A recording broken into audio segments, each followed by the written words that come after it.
네, 시청자 여러분 안녕하세요. 주식 구조대 김혜연입니다. 시장은 현재 이 물가 안정이라는 기대감과 경기 둔화에 대한 우려감이 공존하게 되면서 미증시는 이에 혼조세를 보였고요. 우리 국내 증시도 이 연준 의장의 금리 인상 속도 조절에 대한 훈풍이 길게 이어지지는 못하는 모습이 나타났습니다. 이럴 때 또 우리가 주목을 해봐야 되는 이슈가 어떤 게 있는지 그리고 어떤 대응 전략을 세워보면 좋을지 오늘도 저희 방송과 끝까지 함께 해보시면 좋을 것 같고요. 그리고 우리 김대중 대표님과 소통을 해보고 싶다 하시는 분들은요. 오로지 일주일에 딱 한 번 지금 이 방송 시간 내에만 소통이 가능한 노란톡 입장 가능하니까요. 지금 이 기회 놓치지 말고 꼭 한번 참여해보시면 좋을 것 같습니다. 이 노란톡 참여 방법은요. 휴대전화 기본 카메라 어플 실행하시고요. 화면 오른쪽 하단에 나가고 있는 이 QR코드에 갖다 대기만 하면 영어로 된 긴 링크 하나 뜨거든요. 링크 클릭하시고 1, 2, 3, 4번 입력하면 바로 입장 가능하니까요. 지금 꼭 한번 입장하셔서 이 방송 시간 이외에도 매일매일 대표님과 함께 이 시장에 대한 공부를 해보시면 좋을 것 같습니다. 네, 참고로 금일 본 방송에서 제공하는 정보들은 투자 판단을 위한 조언이지 해당 주식의 가치나 수익률을 보장하지는 않습니다. 또 서울경제TV는 자본시장 통합법을 준수하고 있습니다. 1:1 투자 상담이나 유사 수신 행위 등 모든 불법 사항을 엄중히 금지하고 있고요. 또 서울경제TV와 서울경제신문은 당사의 브랜드입니다. 서울경제증권TV, 서울경제TV 손실복구팀과는 무관하고요. 기타 유사 명칭에도 주의하시길 바라겠습니다. 네, 그럼 주식구조대 본격적으로 출발합니다.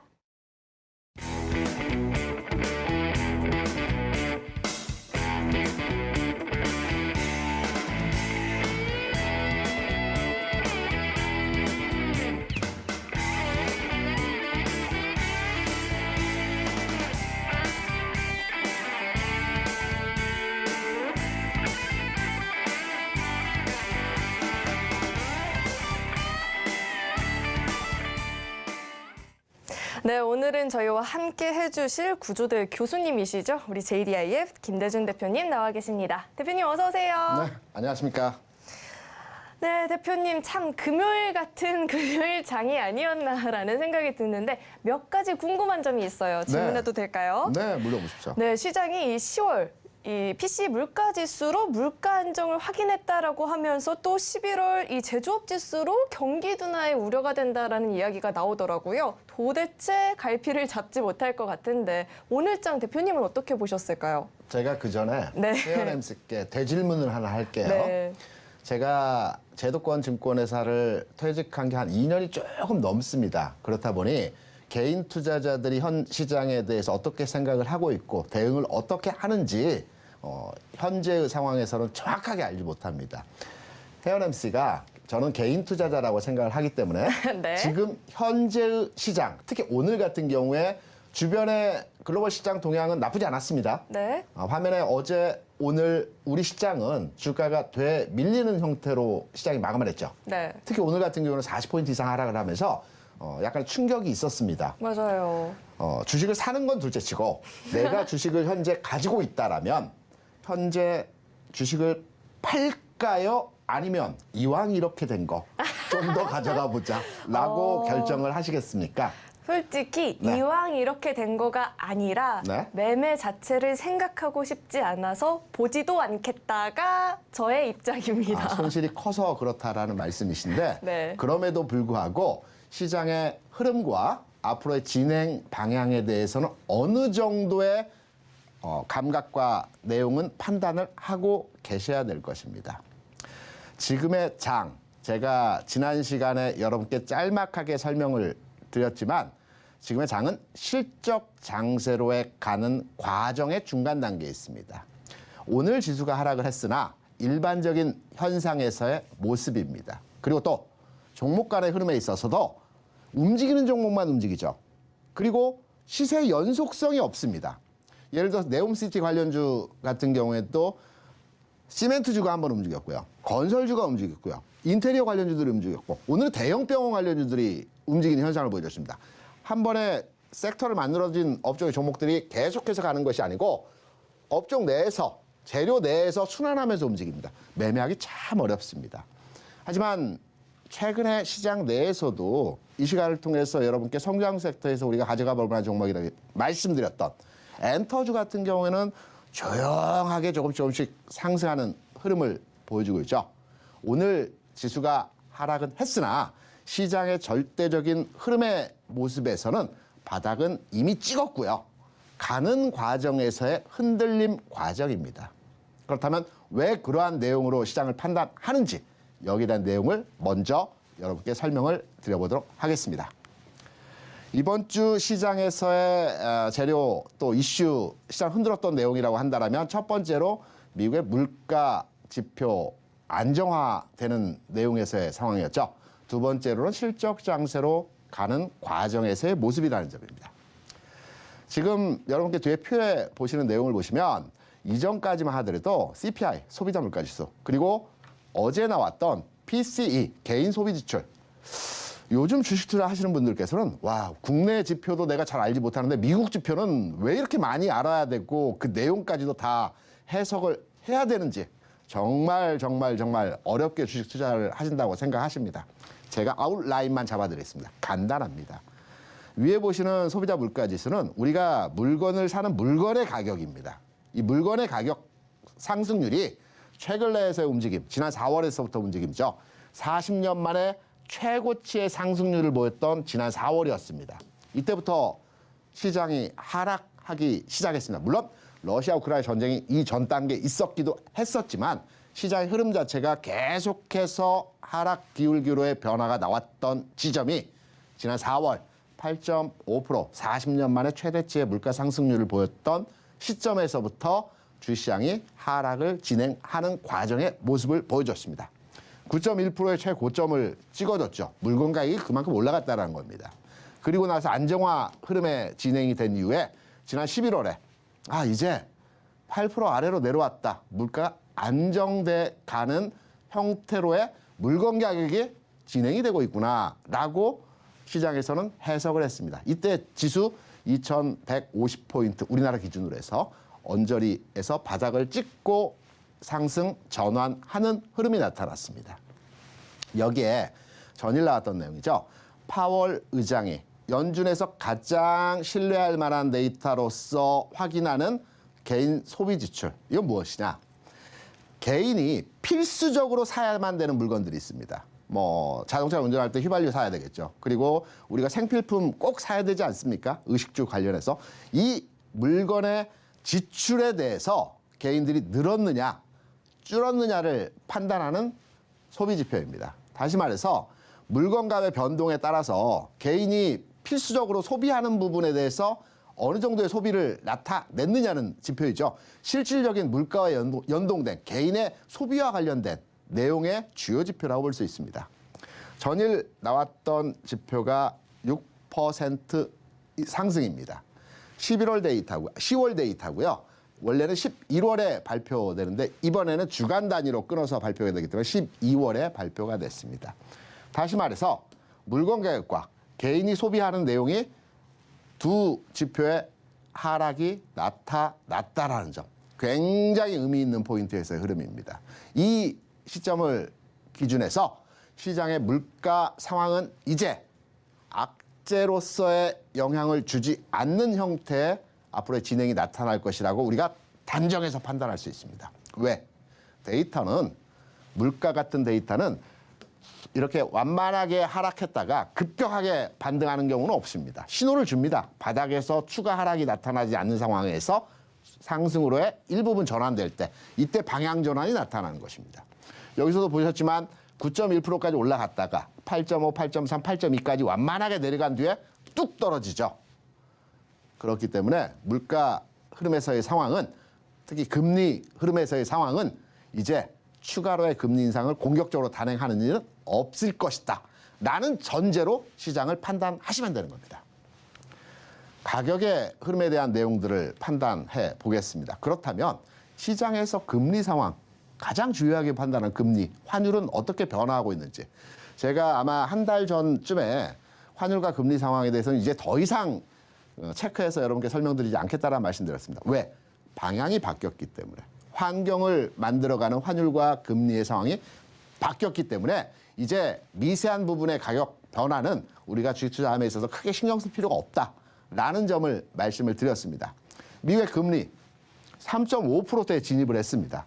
얼마 전까지만 하더라도 지난 9월, 10월 지수 하락 시기에 4.3% 금리 수준에서 무려 1% 가까이 하락을 했습니다. 특히 최근에서의 고점 영역권이라고 할 수 있는 3.6% 수준을 돌파했습니다.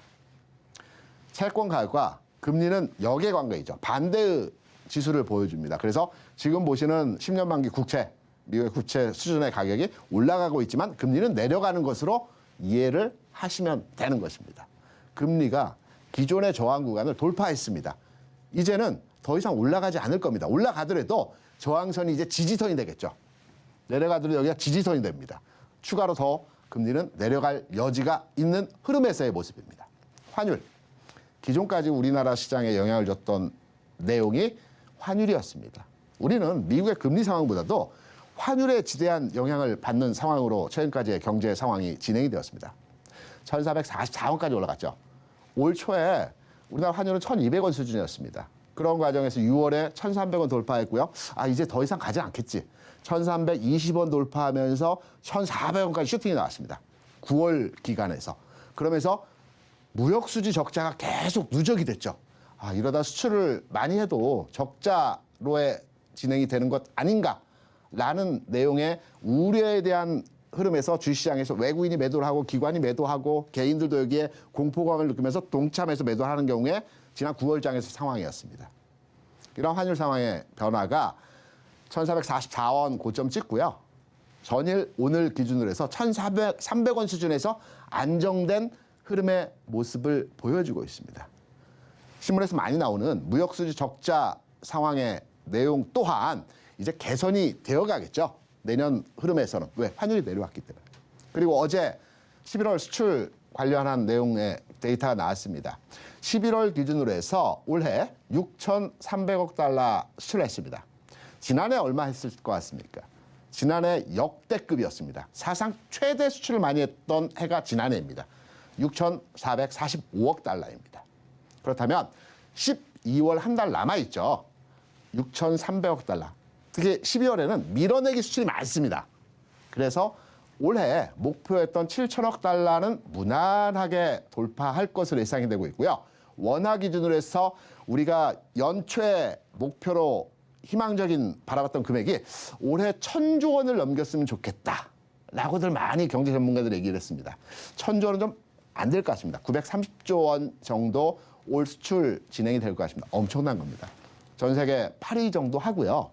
우리나라가 올해 대략 한 930조 원의 수출을 한다고 하는데 어느 정도 기간 내에 1,000조 수준까지 달성을 했을까요? 지난 80년, 79년 이때 100조였습니다. 불과 3, 40년 만에 10배의 경제 무역 규모가 늘어난 것입니다. 엄청난 거죠. 국내 기업들이 그만큼 장사를 잘한다는 겁니다.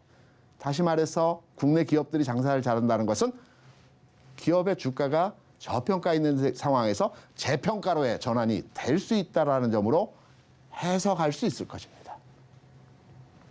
그러면 한 발 더 들어가서 시장은 나쁘지 않다라고 하는데 내 종목은 안 간다. 그렇다면 어떤 부분에서 시장이 나쁘지 않은 건지, 다시 말해서 좋은 건지 이 부분을 말씀드리려고 합니다. 여러분, 은행주 최근에 들여다보신 적 있으십니까? 대부분 없으실 겁니다. 왜냐하면 은행주는 무겁고 안 가고 좀 지리한 맛이 있기 때문에 은행주 투자하시는 분들 별로 없으실 겁니다. 은행주는 외국인과 기관이 굉장히 선호하는 업종입니다. 그래서 외국인 지분 보유 한도가 거의 70%까지 차 있는 시장 내에서 외국인 지분이 가장 많은 업종 내의 단연 1등 종목입니다. 미국 시장에서도 JP 모건 체이스라는 전 세계 1위 은행이 있습니다. 이 제이스 모건 체이스의 주가 흐름을 살펴보게 되면 최근에 언제 올라왔는지는 모르겠지만 계속해서 주가가 올라갔습니다. 하나 에피소드가 있죠. 그 빈살만 사우디 왕세자가 지난 9월에 주가 폭락 시기에 미국에 전략적인 투자를 했습니다. 10조 원 규모로 주식을 샀다 합니다. 이때 샀던 종목이 1번이 JP 모건 체이스 은행주였고요. 두 번째가 넷플릭스, 테슬라 같은 종목을 샀다라고 합니다. 이 빈살만 왕세자 같은 경우는 주식 투자 굉장히 잘합니다. 전략 투자자갑니다. 사우디의 국부 펀드가 한 800조 정도 되는데요. 전략 투자 자금이 한 450조 정도 됩니다. 전략 투자라고 하는 것은 이 왕세자가 마음대로 투자할 수 있는 자산이라고 볼 수 있습니다. 축구단도 사고요. 또 주식도 사고요. 그리고 우리나라의 게임주도 삽니다. 아인소프트에서 2조 원의 투자를 했었죠. 빈살만이 올해 9월에 이 시점에서 JP모건 체이스 은행주 바닥이라고 판단했던 거죠. 물론 이후에 일시적인 하락이 추가로 나왔지만 지금 판단해 보게 되면 뭐 한 20% 정도 수익이 나 있는 상태겠죠. 잘 샀다라고 판단할 수 있겠죠.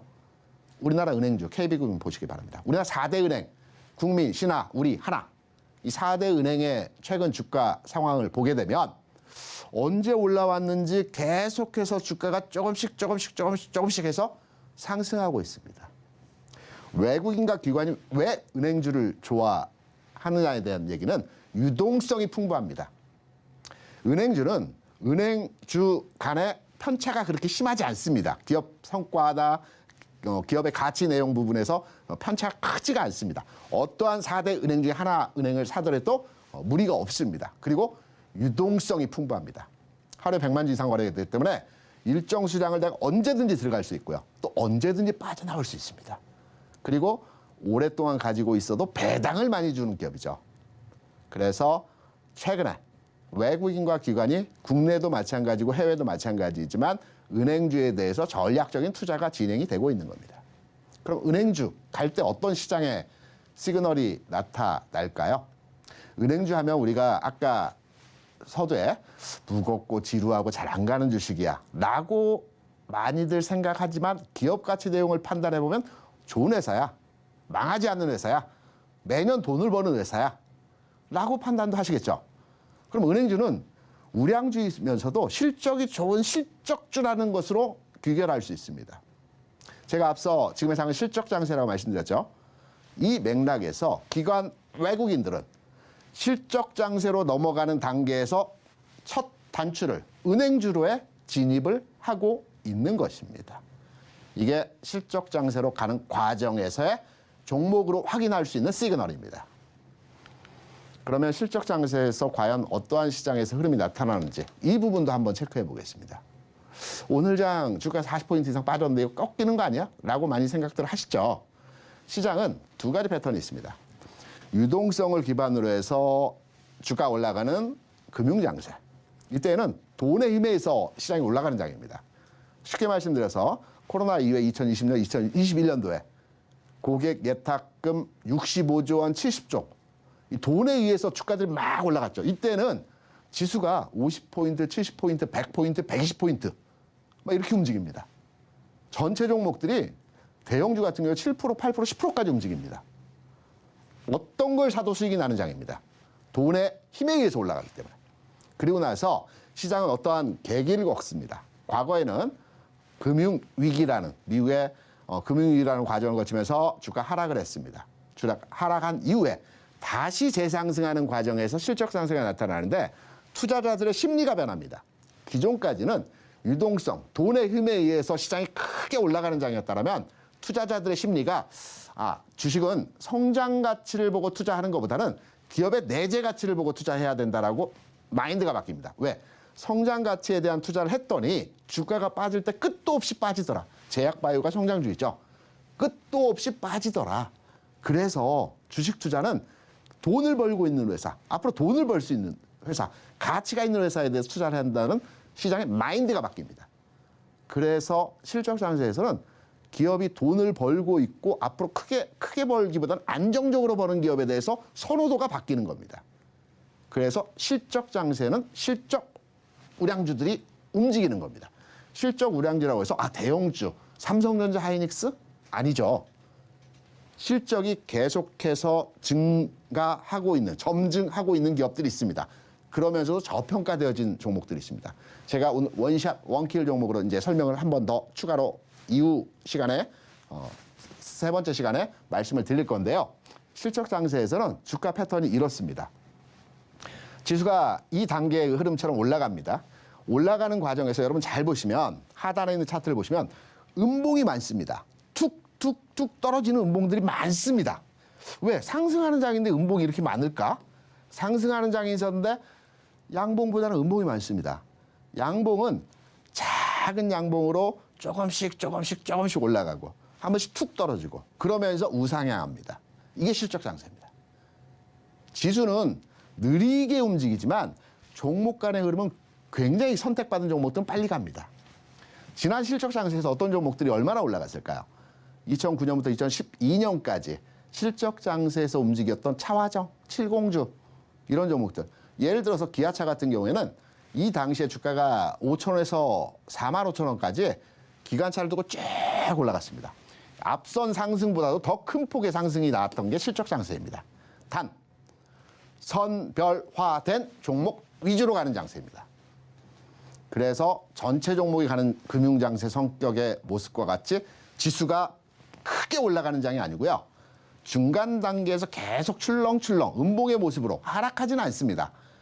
조금씩 지수가 올라가면서 음봉의 모습을 보여주지만 종목에 포커싱되는 종목의 상승은 오히려 더 크게 가는.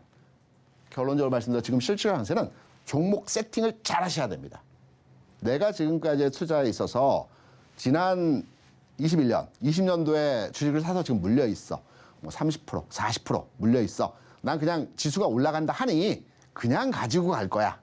언제가 될지 모르겠지만 이런 투자 방식으로는 지금 장에 대처하지 못하십니다. 지금은 가는 종목에 대해서 주가가 올라가는 형태로의 진행이 되기 때문에 바닥에서 좀 올라왔죠.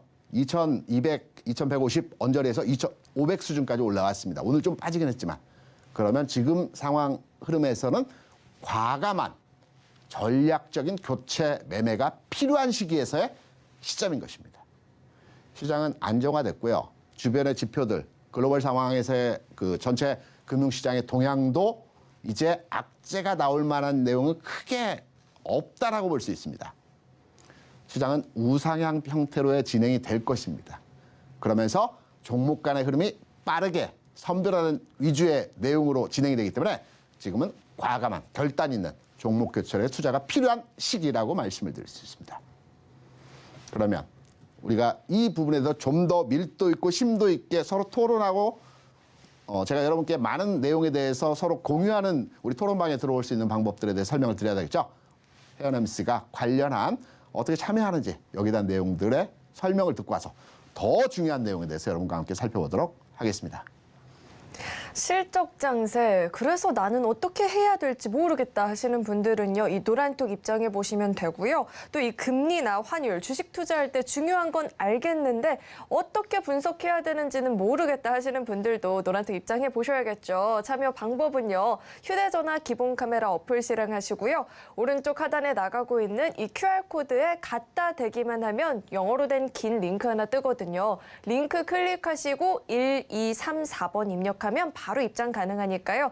혼자 공부하기 버겁다 하시는 분들은 들어오셔서 대표님과 함께 실시간으로 공부해 보시면 훨씬 더 투자에 있어서 배움이 많을 것 같습니다. 네, 그렇다면 이 노란톡 참여 방법을 화면을 통해서 다시 한번 확인해 보시죠.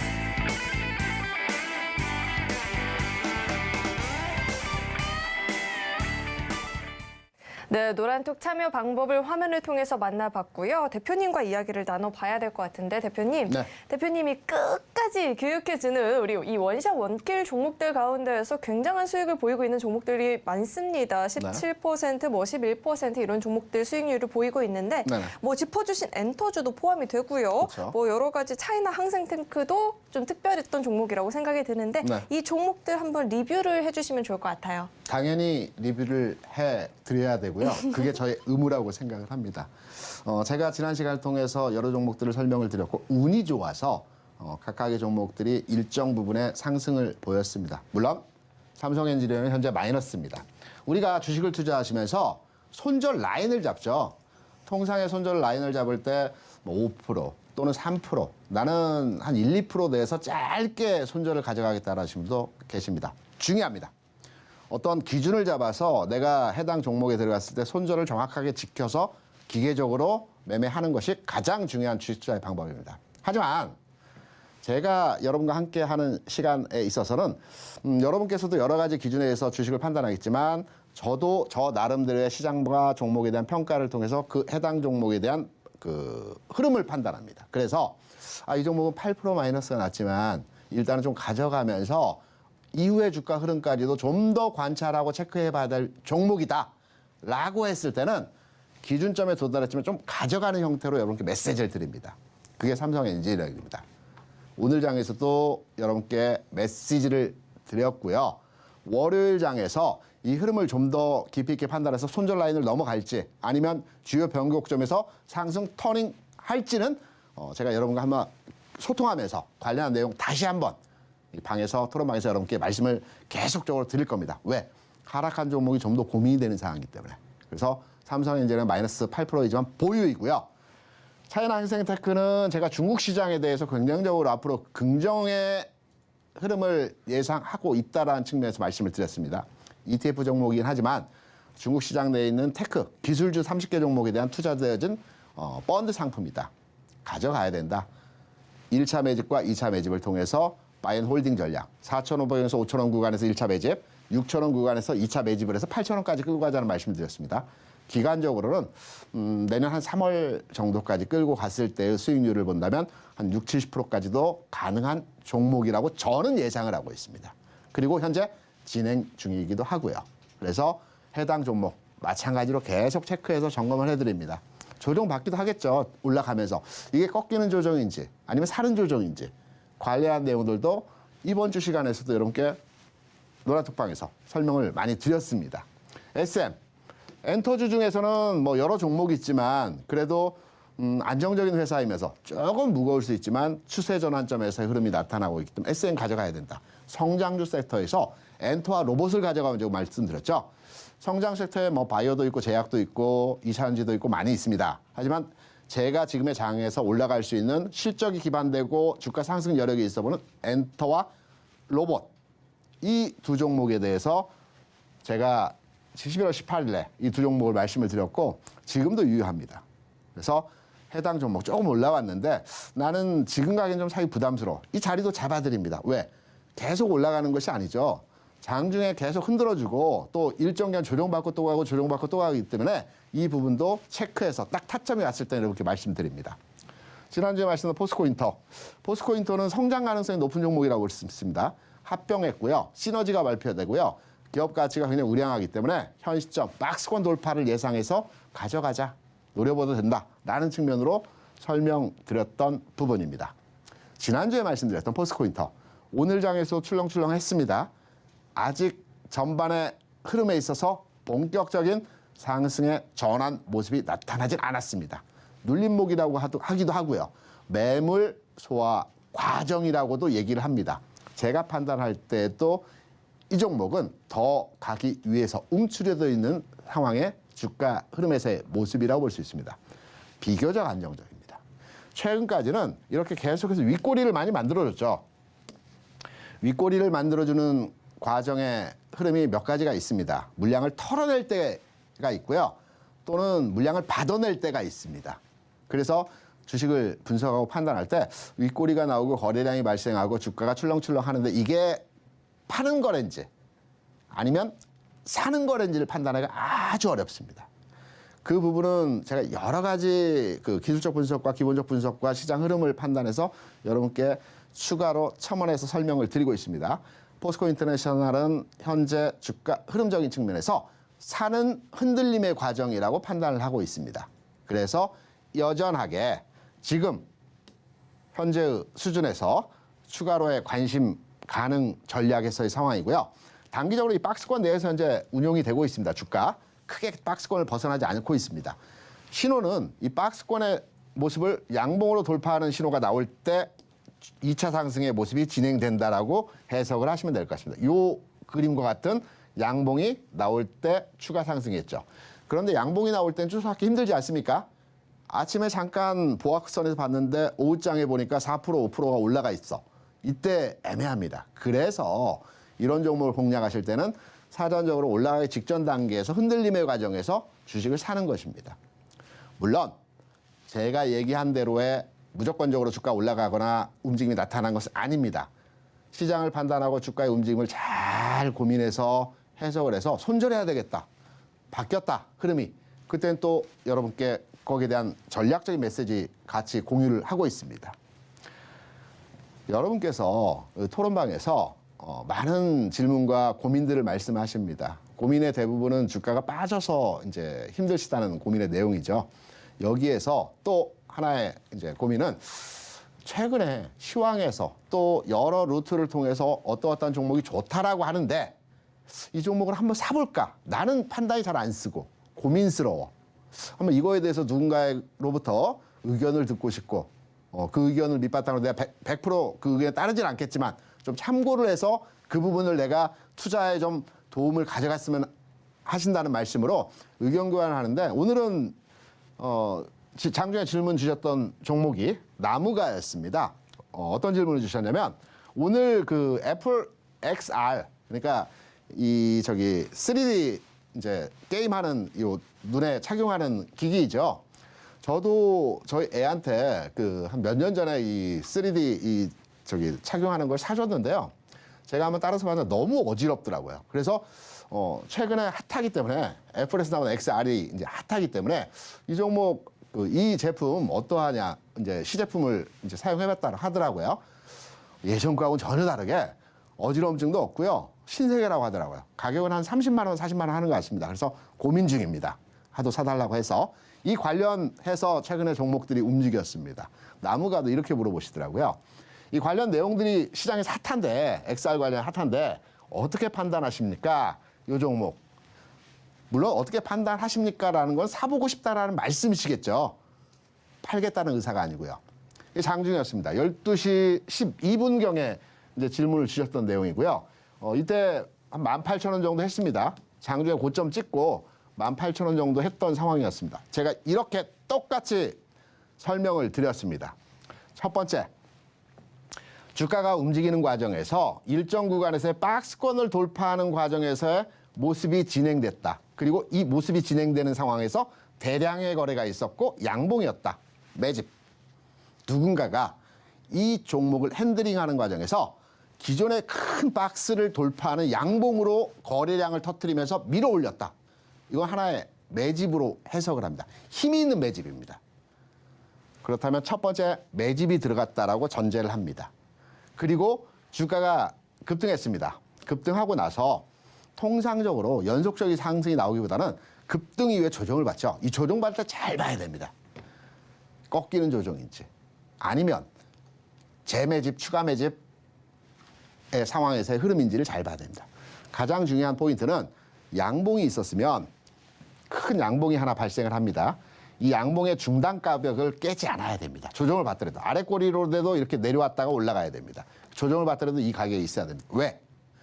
우리가 통상적으로 매집이라고 하면 한 사람의 매집이라기보다 여러 사람의 이제 그 주식을 운용하는 팀에서 이 회사 좋고 흐름의 모습이 괜찮기 때문에 주식을 사자.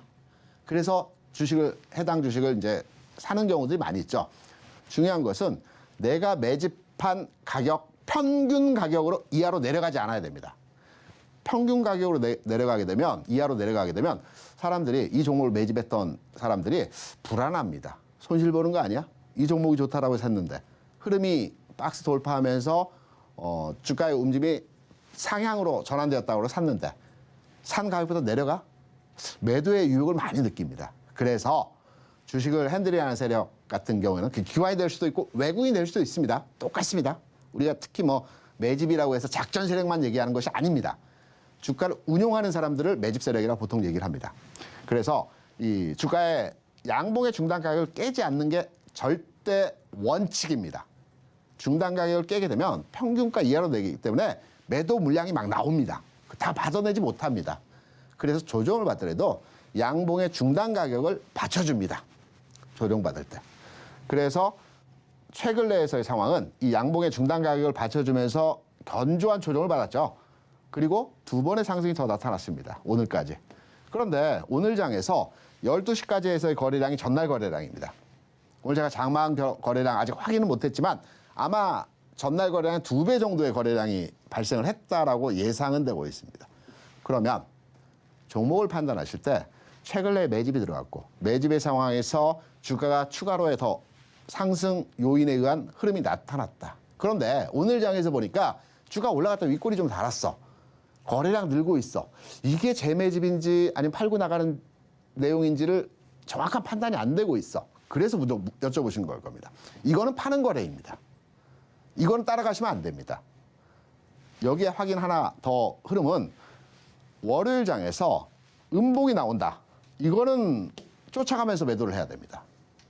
그래서 이 종목에 대한 답을 이 내용으로 여러분께 설명을 드렸던 겁니다. 사면 안 된다라는 측면으로 제 의견이 100% 맞을 수는 없겠지만 제가 과거 경험을 통해서 종목을 해석하고 판단했을 때 이러한 패턴과 이러한 흐름의 모습이 나왔을 때는 따라가면 안 된다라는 측면으로 답변을 드렸습니다. 도움이 많이 되셨을지 모르겠습니다. 토론방에서 여러분들 저를 활용하셔야 되지 않겠습니까? 저는 지금 가지고 있는 게 주식시장에 오래 있으면서 경험을 많이 가지고 있다는 강한 특징이 있습니다. 그러면 제 말이 다 맞을 수는 없겠지만 활용하는 측면에서 이런 종목도 물어보시고 저런 종목에 대해서 또 뷰도 얘기하시고 금융투자 상품 요즘 고민하고 있는데 몇 프로짜리 어떤 상품이 좋을까요? 어느 증권사 상품이 나을까요? 그럼 제가 또 후배들, 선배들에게 전화 돌려서 요즘 전단체나 증권사에 나오는 MF 같은 상품들 어떤 게 가장 수익률이 좋은가 또 알아봐서 여러분께 말씀을 드리고 그래서 이렇게 활용을 하시면 될 것 같습니다. 그래서 종목을 물어보셔도 좋고 금융상품 투자에 대해서 문의하셔도 됩니다. 그래서 많은 활용을 통해서 이용하시면 될 것 같습니다. 그래서 리뷰와 오늘 문의 종목에 대해서 이렇게 말씀을 드리고요. 제일 중요한 거죠. 다음 주에 어떤 종목 사볼까? 아까 서두에 실적 장세, 종목 간의 흐름에 있어서 가는 종목만 한다. 그러면 가는 종목을 여러분께 설명을 드려야 하지 않겠습니까? 우리가 토론하는 토론방에 대한 참여 방법에 대해 잠깐만 설명을 듣고 와서요. 다음 주 실적 장세에서 우리가 노려볼 만한 저평가에 되어 있는 괜찮은 종목 지금부터 집중적으로 살펴보도록 하겠습니다. 네, 저 역시나 너무나 깜짝 놀랐습니다. 이 노란톡방에 문의를 남겨주신 종목에 대해서 분석을 이렇게 세세하게 해주셨는데 사실 이러한 분석이 이 나무가 한 종목에만 해당하는 이야기는 아닐 텐데요. 그러니까 이 노란톡 입장하셔서 대표님과 함께 이런 세세한 공부들을 매일같이 해보시면 좋을 것 같습니다. 이 노란톡 참여 방법은요. 휴대전화 기본 카메라 어플 실행하시고요. 오른쪽 하단에 나가고 있는 이 QR코드 스캔하시면 영어로 된 긴 링크 하나 뜨거든요.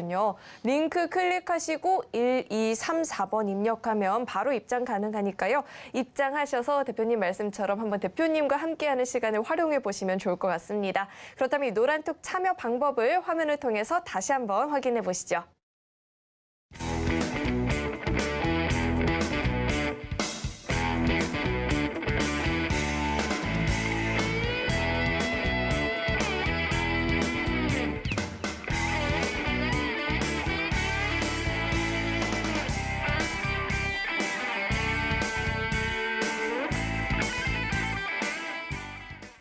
네, 대표님과 함께 할 수 있는 이 노란톡 참여 방법을 화면을 통해서 다시 한번 확인을 해봤고요. 이어서는 대표님께서 다음 주 어떤 종목을 주목해보면 좋을지 이야기해 주시겠다라고 하셨는데 그 이전에 앞서서 대표님 매일같이 금요일에 나오셔가지고 이 포트폴리오 전략에 대해서 이야기를 해주시는데 네. 이 전략에 있어서는 변동이 없는지도 궁금하고요. 사실 오늘 준비해 주신 종목이 저는 좀 굉장히 깜짝 놀랐습니다. 사실 좀 리스크 아닌 리스크가 좀 있는 종목이 아닌가라는 생각도 들었거든요. 네. 두 가지 자세하게 또 이야기해 주시죠.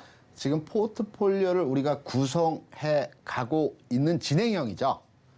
제가 지난 시간을 통해서 또 이 장은 기존에 내가 많은 종목을 가지고 와서 계좌를 운영했다라고 하면 결단에 의해서 종목 간의 흐름으로 압축해 가는 시점이라고 오늘도 여러분께 말씀을 드렸습니다. 시차를 달리해서. 지난 시간을 통해서 제가 성장 섹터 두 종목에 대해서 세팅을 했습니다. 로봇주와 그리고 엔터주. SN과 로봇주를 세팅을 했습니다. 이 종목은 25% 한도 내에서 내가 계속 끌고 가는 겁니다. 흔히 내 계좌의 포트폴리오를 변경하는 데 있어서 나는 뭐 많은 종목이 있는데 하루에 다 이렇게 교체를 하시려고 하시는 분들 계십니다. 그게 아닙니다. 시차를 두고 종목 간의 흐름을 판단해서 적 시점에 포트를 교체하는 것입니다.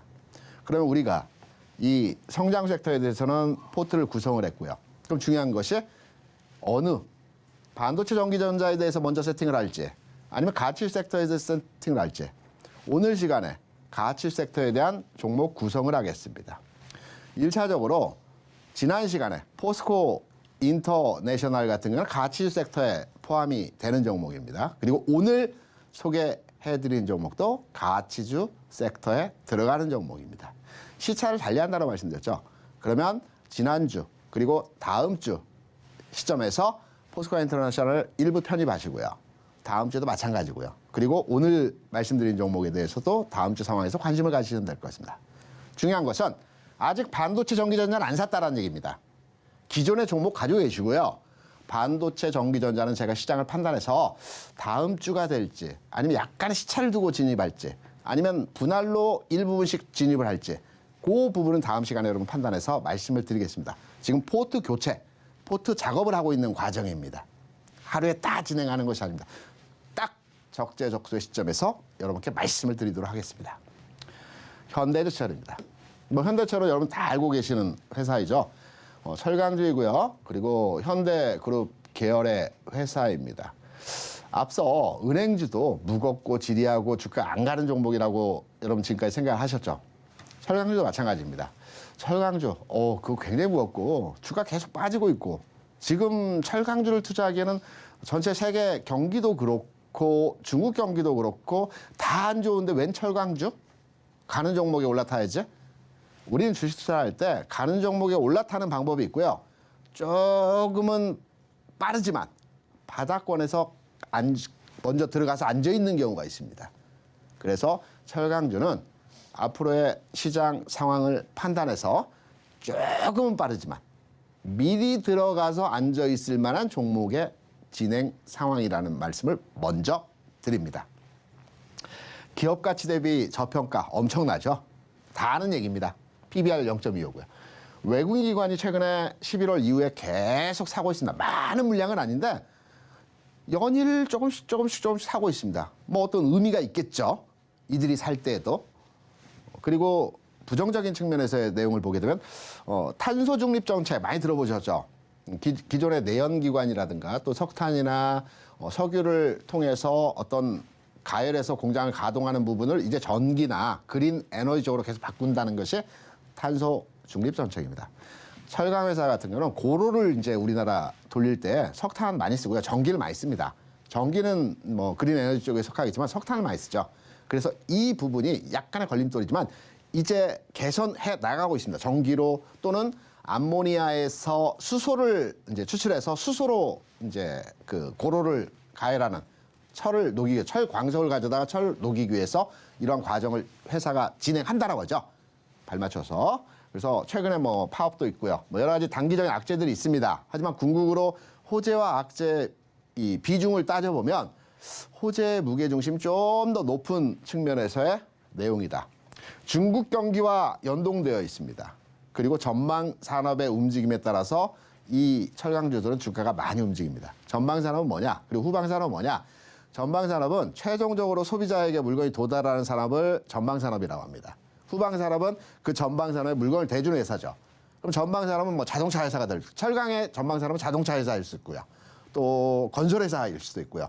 조선 업종이 전방 산업일 수 있습니다. 왜? 이 자동차나 배나 아니면 건축물을 만들 때 빔 같은 철강이 들어가기 때문에 여기에 그 물건을 공급하는 회사가 후방 산업이니까 철강 업종은 후방 산업. 그러니까 전방 산업이 좋아져야지만이 후방 산업의 철강주의 업종이 좋아지고 주가가 올라가는 것입니다. 기본적 가치 측면에서는 뭐 회사 좋고요. 뭐 딱 여러분께 체크하지 않아도 PBR이 0.5면 말 다 했죠. 워낙 저평가라는 얘기고요. 기아 그룹의 그룹사 관련주입니다. 이름은 달리하지만 그리고 신용평가 등급에서 AA 굉장히 높은 등급이죠. 우리가 AA 등급이라고 하면 지난 시간에 말씀드렸던 포스코 인터내셔널 AA, AA 등급입니다. 그리고 LG화학, 삼성 SDI, 포철, 포스코, 이외에 뭐 기아, 현대차도 다 AA입니다. 트리플 A는 A가 3개인 기업들은 삼성전자, 그리고 은행주, 그리고는 특별히 기억나는 회사는 없습니다. 대부분의 우량하다고 회사들이 AA입니다. 현대제철도 여전히 기업 가치 측면에서 신용평가사들이 평가를 한 기준은 AA 등급이다. 굉장히 우량하다. 얼마 돈을 벌고 얼마를 이제 회사가 누적했는지를 한번 판단해 보겠습니다. 철강주들 시황이 안 좋다라고 하는데 과연 돈 벌었을까? 앞으로 전망치 안 좋다라는데 앞으로 돈 벌 수 있을까? 라고들 많이 판단하시죠. 지금 보시면 철강주 같은 경우에 특히 현대제철 영업이익 규조 측면에서 지난해 2조 4천억, 올해 2조 2천억 좀 줄었습니다. 이건 중국 경기 연동에서 흐름이 나타나죠. 근데 2조 4천억, 2조 2천억. 우리가 판단하고 세계 경기가 이렇게 안 좋다는데 그렇게 실적 부분에서 감소하지 않았네? 라고 우리가 다시 한번 판단할 수 있거든요. 내후년도에도 2조 원대 수준에서의 흐름을 유지합니다. 여기에 회사의 부채 비율이 굉장히 낮죠. 그리고 회사 유보된 자금들이 큽니다. 돈을 안 쓰고 돈 번 거는 계속 유보시키는 겁니다. 빚 안 냅니다. 자기 돈으로 사업하고 번 돈은 계속 누적시켜가는 기업입니다. 어느 시점이 되면 이 누적된 자원을 통해서 M&A하고 사업 다각화하고 확장하는 형태로의 진행이 나타나겠죠. 전체 전방 산업에 대한 부분들을 살펴보게 되더라도 자동차, 그리고 조선, 그리고 건설 쪽의 부분들도 계속 확장되고 있습니다. 다만 우리가 판단할 때 포스코에 비해서도 저평가되어 있지만 다만 하나 해당 내용에 대해서 약간의 우려가 됐던 부분이 중국 경기입니다. 왜냐하면 철강의 대부분은 중국의 건설 관련해서 사용하는 철강이 대부분입니다. 40% 비중입니다. 그래서 중국의 건설 시장이 살아나야 됩니다. 그래야 국내 철강 업종의 매출과 성장이 나타나는 겁니다. 주가도 그래서 올라가는 겁니다. 중국에서 주요한 내용이 있었습니다. 헝다 그룹이라고 중국의 아주 큰 부동산 개발 회사가 있습니다. 지난해 파산했죠. 그래서 중국의 부동산 경기가 완전히 급등했습니다. 중국 정부에서 부동산 경기를 먼저 살려야 전체 시장 경기가 살아나기 때문에 부동산 관련한 펀드를 조성하고 있고요. 융자를 실시하고 있고요. 그리고 금리를 내리고 있습니다. 부동산 경기를 살리겠다는 거죠. 그렇다면 이 시점에서의 흐름이 언제 나타나느냐?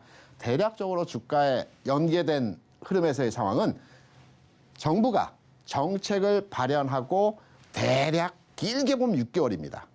중국은 이번에 춘절이 1월 말에 있고요. 우리 구정이죠. 3월에 양회가 있습니다. 2월 중심으로 해서 전략적인 투자 계획들을 발표할 겁니다. 그러면 시장에서 영향을 주는 내용에서의 시기는 6월 정도이지만 주가는 항상 6개월 먼저 움직이죠.